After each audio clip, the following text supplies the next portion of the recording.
Hello बेटा, और आप सब कैसे हैं। मैं उम्मीद करती हूँ कि लास्ट टाइम आपको जो भी वीडियो कराई है, आपको जो भी क्लासेस ली हैं फिजिकल फिटनेस से, आपकी वार्मिंग एक्सरसाइज और आपको जो भी हमने फिजिकल डेवलपमेंट से रिलेटेड आपको एक्सरसाइज बताई थी वो आप कर रहे होंगे।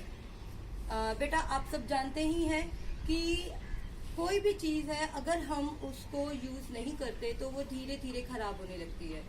हमारी ह्यूमन बॉडी भी एक बिल्कुल ऐसे ही एक मशीन की तरह होती है।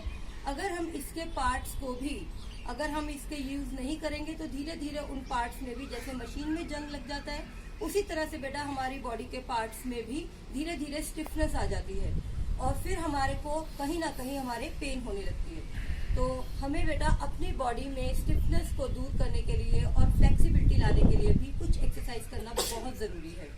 आप बच्चे हैं, आप में फ्लेक्सिबिलिटी नेचुरल होती है।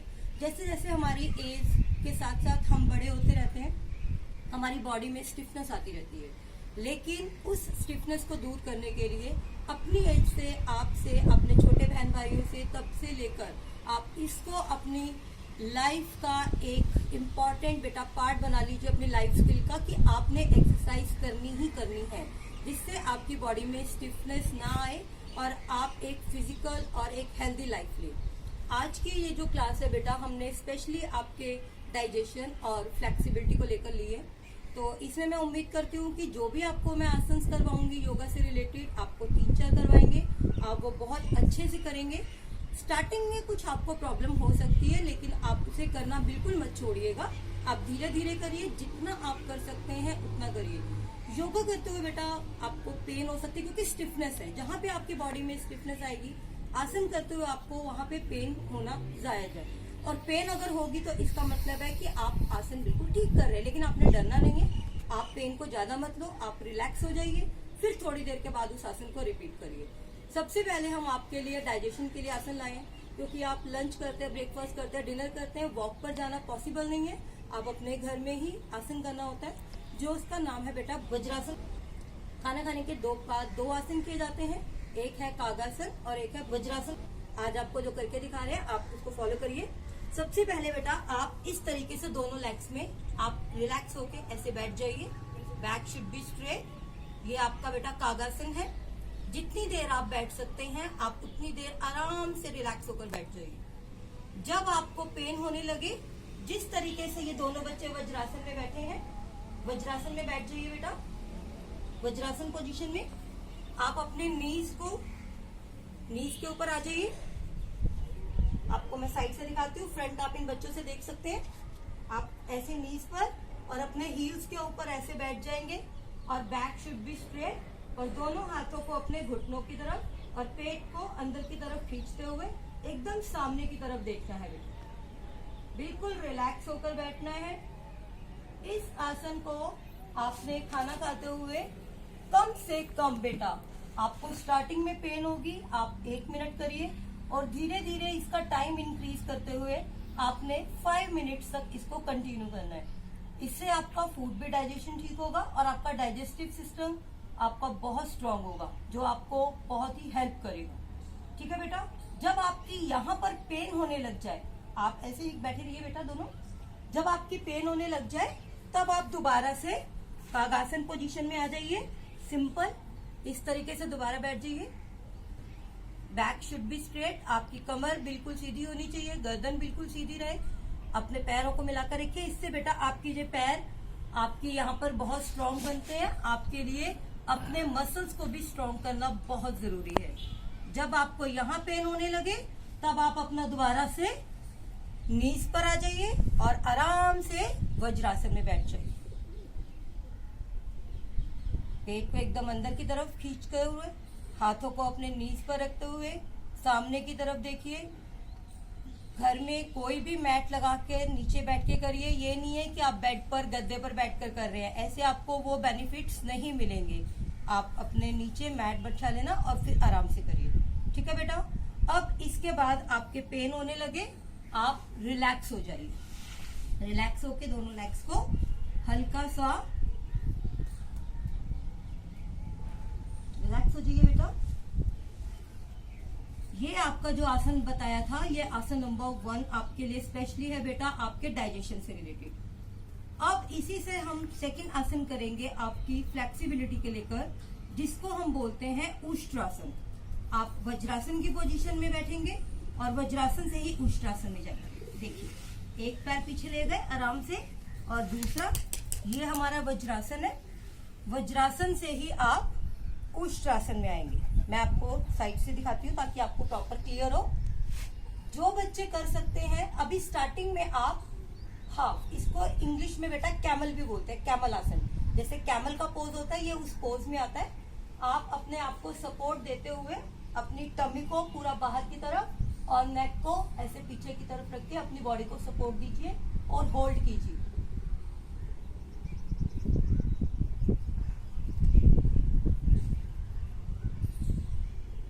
जितनी देर आप होल्ड कर सकते हैं उतना करिए। पेन होने लगे आप रिलैक्स होके दोबारा से वज्रासन में बैठ सकते हैं। और जो बच्चे जो आराम से कर सकते हैं वो पूरा करते हैं उष्ट्रासन।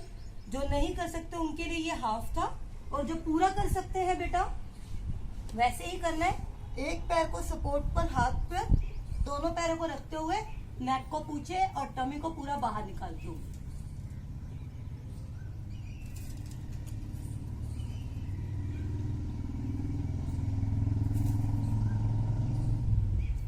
रिलैक्स। इस आसन को भी आप आराम से कर सकते हैं, और इसमें आपने जैसे वही करना है। आप 30 सेकंड करिए, 1 मिनट, धीरे धीरे इसका आप टाइम इंक्रीज करिए। इससे बेटा आपकी बैकबोन जो है वो बहुत फ्लेक्सिबल होगी, और जिससे आपको बैकबोन से रिलेटेड कोई प्रॉब्लम नहीं होगी। इसी से रिलेटेड हमारा एक और आसन आता है जिसे हम बोलते हैं मत्स्य आसन। आप अपने धीरे धीरे जाइएगा, एल्बो को नीचे की तरफ रखते हुए। ये आपकी बॉडी की फ्लेक्सिबिलिटी के लिए बहुत जरूरी है। आप प्लीज जरूर करिए। पेन होती है तो आप इतना हाफ पे रुक जाइए।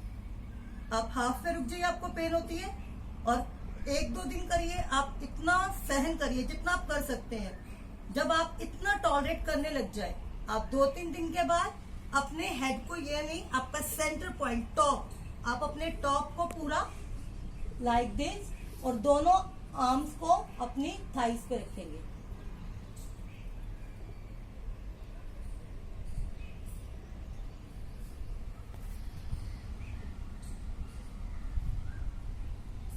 जब आपने उठना भी है, एकदम से घबराना नहीं है। आराम से अपने हाथ को सपोर्ट दीजिए, एल्बो से सपोर्ट दीजिए हल्का सा, और हल्का सा धीरे धीरे आराम से ऐसे उठ जाइए।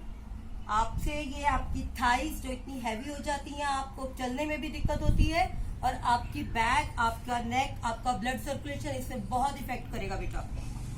ये आपको मैंने 3 बताए हैं। First is your vajrasana, second is your Ushtrasana, and third one आपको मत्स्य आसन बताया है।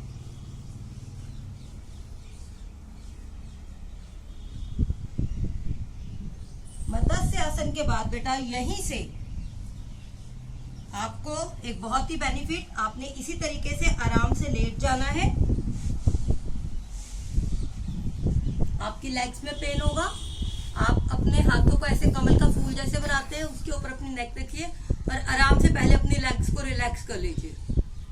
जब आपकी बॉडी रिलैक्स होगी तब आपने दूसरा आसन करना है। योगा को हमेशा बेटा इंजॉय करके करते हैं, पेन लेकर नहीं करना है। कोई भी काम करना है जब हम इंजॉय से करते हैं तो उसके रिजल्ट हमें ज्यादा अच्छे मिलते हैं। ठीक है बेटा, अब देखिए अपने हम करेंगे भुजंगासन। भुजंग का दूसरा पर्यायवाची आपको पता है सांप, सर्प, नाग। ये नाग की तरह होता है, जैसे सांप फन उठाता है इसी तरह से हमारी बॉडी भी ऊपर की तरफ उठती है, लाइक दिस।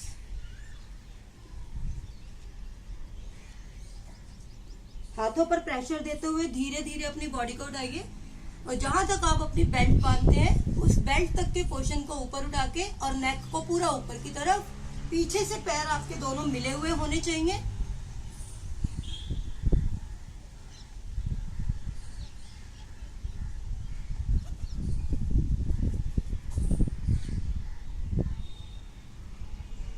धीरे धीरे इसी तरह से आराम से झटके से बिल्कुल नहीं करना, बिल्कुल धीरे धीरे आ जाना है और आराम से आप फिर ऐसे रिलैक्स हो जाइए।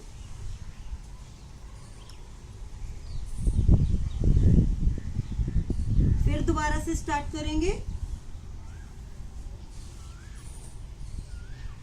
हाथों पर प्रेशर देते हुए पूरी बॉडी को धीरे धीरे अपना ऊपर उठाइए।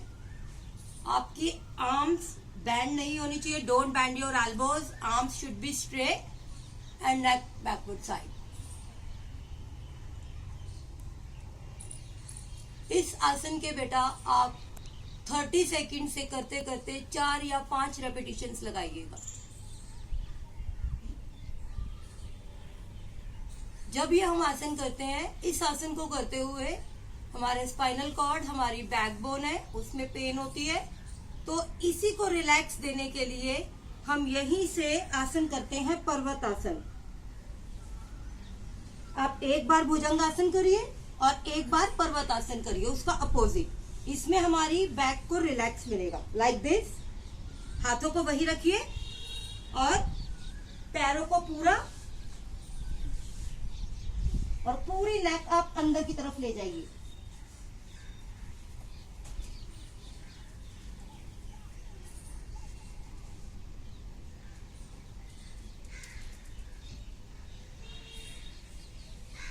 इस तरह से भुजंगासन से धीरे से आराम से आएंगे और आराम से आप वज्रासन में बैठ जाइए। आज के जो आसन बताए हैं बेटा, मैं कोशिश करूंगी कि नेक्स्ट टाइम आपके लिए और आपकी फ्लेक्सिबिलिटी से रिलेटेड, आपकी स्ट्रेंथ से रिलेटेड आसन लेकर आए। आपको सबको एक चीज ध्यान में रखनी है कि जैसे ही आपकी मम्मा आपके लिए खाना बनाए, अब एक ही खाना आप रोज रोज वही सेम खाना खाते हैं तो वो आपको अच्छा नहीं लगता। ठीक इसी तरह से हमारी बॉडी की भी यही टेंडेंसी होती है। अगर हम एक ही तरह की एक्सरसाइज डेली करेंगे तो हमारी बॉडी को वो अच्छे रिजल्ट्स नहीं मिलते। आपको हमने इतनी एक्सरसाइज बताई है, आप वार्म अप जरूर करेंगे जो आपको फर्स्ट वीडियो में बताई थी। उसके बाद आप अपने एक्सरसाइज के बेटा वेरिएशंस ले सकते हैं। कभी आप वो करिए, कभी अल्टरनेट डेज पर दूसरी एक्सरसाइज करिए। आपको जितनी भी एक्सरसाइज बताई है, ये नहीं है कि आपने सारी की सारी एक साथ करनी है। आप वार्म अप जरूर करिए। वार्म अप के बाद आप ऑल्ट्रेशन पे कभी योगा एक्सरसाइज कर लिए, कभी आपने अपनी हेल्थ डेवलपमेंट से रिलेटेड एक्सरसाइज कर ली। तभी आपको वेरिएशंस के साथ, जैसे आपका टेस्ट डेवलप होता है, ऐसे ही आपकी हेल्थ भी अच्छे से डेवलप होगी। ओके बेटा, नाइस।